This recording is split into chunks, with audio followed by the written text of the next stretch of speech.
Pantekosta heranlah, ya api Pantekosta heranlah, ya api Pantekosta heranlah. Haleluya, haleluya, haleluya. Salam sejahtera dalam kasih Tuhan Yesus Kristus.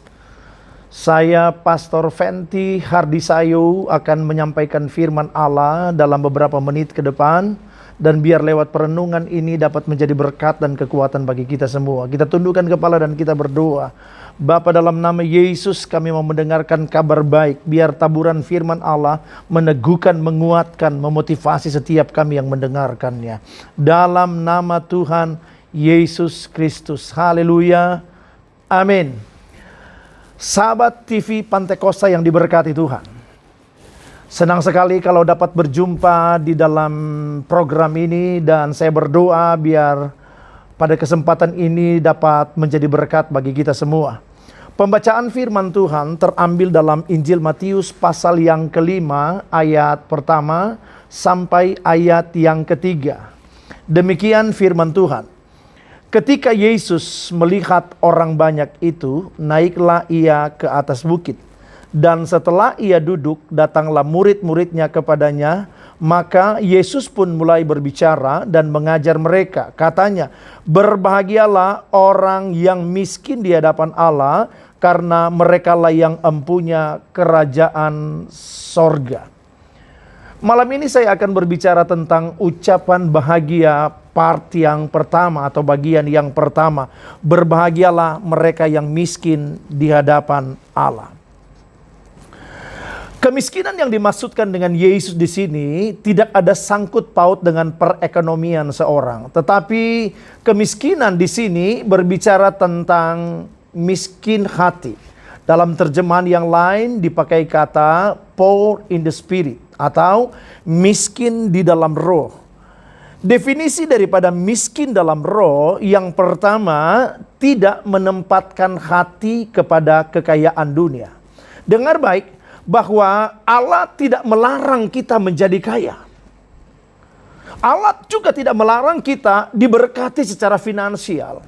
Tetapi pada waktu hati kita terpaut kepada kekayaan dunia, pada waktu hati kita lebih mengejar harta, lebih mengejar kekayaan, lebih mengejar sesuatu yang nilainya sementara dibandingkan dengan mengejar Tuhan, disitulah Allah tidak menyukai hal ini. Allah tidak senang dengan hal ini. Karena Allah menginginkan agar supaya skala prioritas kita itu adalah Dia di atas segala-galanya. Yesus harus diutamakan. Yesus harus dinomorsatukan di atas segala-galanya.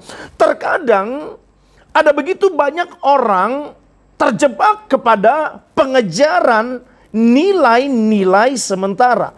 Mereka mengejar harta dunia, mereka mengejar kekayaan dunia, dan mereka lupa mengejar Tuhan. Padahal Alkitab berkata, cari dahulu kerajaan Allah dan kebenarannya, maka yang lain-lain akan ditambahkan kepadamu. Ini kebenaran firman Tuhan. Bahkan di dalam Injil Matius pasal 6 ayat 15 sampai ayat 20, di sana menjelaskan, janganlah kamu mengumpulkan harta di bumi. Di bumi ngengat dan karat merusakkannya, dan pencuri membongkar serta mencurinya. Tetapi kumpulkanlah bagimu harta di sorga. Di sorga ngengat dan karat tidak merusakkannya, dan pencuri tidak membongkar serta mencurinya. Artinya apa? Jangan menganggap hal-hal materi itu nomor satu. Jangan menganggap nilai kekayaan dunia itu adalah yang terutama dalam hidup kita. Tetapi yang terutama, yang menjadi prioritas hidup kita orang percaya adalah Tuhan di atas segala-galanya. Dan jangan menaruh iman pengharapan kita kepada hal-hal materi. Tetapi Tuhan harus di atas segala-galanya. Miskin dalam roh artinya yang pertama tidak menempatkan hati pada kekayaan dunia. Yang kedua, miskin roh artinya rendah di pemandangan diri sendiri. Rela menganggap diri nggak ada apa-apa. Rela menganggap diri kita kosong, diri kita hampa, dan mengakui apa yang kita punya, apa yang kita miliki, apa yang kita dapatkan, apa yang kita capai, itu hanya karena anugerah Tuhan sendiri. Saya mengagumi seorang Rasul Paulus, rasul yang hebat, rasul yang berprestasi, rasul yang cukup populer. Tetapi dia berkata bahwa dia adalah rasul kecil. Dia berkata dia adalah hina adanya. Dia tahu bahwa kerasulannya bukan karena dia kuat. Kerasulannya bukan karena dia hebat. Kerasulannya bukan karena dia jago. Tidak. Tetapi dia sadar bahwa kerasulannya itu hanya karena anugerah Tuhan. Kalau dia boleh dipakai Tuhan, bukan karena kehebatannya, tetapi karena kemurahan Tuhan. Dengar baik Bapak Ibu yang diberkati Tuhan. Allah merindukan agar supaya kita rendah di pemandangan diri kita sendiri. Apa yang kita miliki, baik itu harta, baik itu kekayaan, apakah itu talenta, skill yang kita miliki, kita katakan semua datangnya dari Tuhan. Haleluya. Bahkan Anda bisa bayangkan Paulus dia punya pengalaman rohani yang begitu luar biasa dengan Tuhan. Dia diangkat ke sorga, tetapi dia tidak menjadikan itu sebagai dasar untuk dia menyombongkan diri. Pengalaman rohani yang hebat bukan menjadi alasan bagi dia untuk menjadi sombong.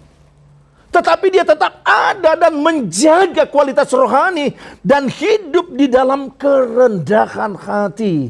Gereja Tuhan akhir zaman, Tuhan sedang mencari gereja yang benar-benar hidup dalam kerendahan hati dan bukan kesombongan. Orang yang hidup di dalam kerendahan hati, orang tersebut yang akan ditinggikan Tuhan. Sebaliknya, kalau hidup dalam kesombongan, itu yang menjadi kunci kita direndahkan oleh Tuhan. Bisa katakan amin? Nah, Bapak Ibu yang diberkati Tuhan, definisi miskin hati, poor in the spirit, artinya yang ketiga, sikap yang di dalamnya seseorang menanggalkan kemampuannya, menanggalkan kepandaiannya, menanggalkan kehebatannya, menanggalkan kekuatannya, dan hanya menaruh harap dan percaya kepada Tuhan yang hebat. Luar biasa dengan seorang yang namanya Yosafat. Pada waktu dia berperang dengan Bani Amon, Bani Moab, bangsa Meunim. Waktu dia mendengar kabar ada penyerangan, tentunya yang pertama cukup beralasan dia takut. Tetapi langkah selanjutnya dia mencari Tuhan. Dia mendekatkan diri kepada Tuhan. Dan saya tertarik dengan pernyataan dia. Dia berkata, Tuhan, kami tidak memiliki kekuatan apa-apa untuk menghadapi laskar yang besar. Tetapi mata kami tertuju hanya kepada Tuhan. Artinya apa? Dia sekalipun mungkin punya pengalaman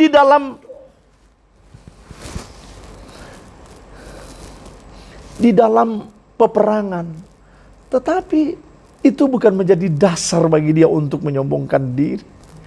Dia tetap berkata, Tuhan, aku perlu Engkau, aku butuh Engkau, aku berharap dan aku percaya kepada kekuatan kuasa-Mu. Dan yang terjadi akhirnya mereka melihat kemenangan tanpa mereka harus berperang. Jadi Allah terlibat di dalam setiap orang yang menaruh harap dan percaya kepada Tuhan saja. Bapak Ibu yang diberkati Tuhan, malam hari ini saya tidak tahu apa pergumulanmu, saya tidak tahu apa masalahmu, tetapi saya mau berkata, tanggalkan kekuatanmu, tanggalkan kehebatanmu, tanggalkan skill yang kamu punya, dan andalkan Tuhan, berharap kepada Tuhan. Karena Alkitab berkata, keunggulan orang yang berharap kepada Tuhan, Roma pasal 5 ayat 5, pengharapan kepada Tuhan tidak mengecewakan. Anda berharap kepada manusia, Anda akan kecewa. Anda berharap kepada Tuhan, Anda tidak akan kecewa. Bahkan keunggulan orang yang berharap kepada Tuhan, Alkitab berkata, dia diberkati oleh Tuhan. Dia ditolong oleh Tuhan. Dia dijawab oleh Tuhan. Terus berharap kepada Tuhan. Saya mengalami pengalaman-pengalaman yang spektakuler secara luar biasa yang Tuhan kerjakan di tengah pelayanan. Kenapa? Karena berharap bersandar sepenuhnya kepada Tuhan. Ada mujizat. Tuhan kiranya memberkati. Biar lewat perenungan ini, semua yang sudah mendengarkan kabar baik ini, boleh diberkati Tuhan.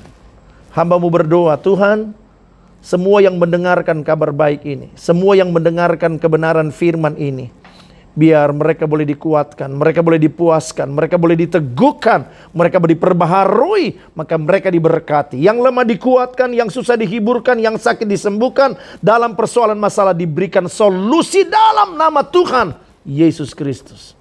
Ini doa syukur kami. Dalam nama-Mu kami berdoa. Haleluya, haleluya. Amin. Tuhan memberkati kita selalu. God bless you.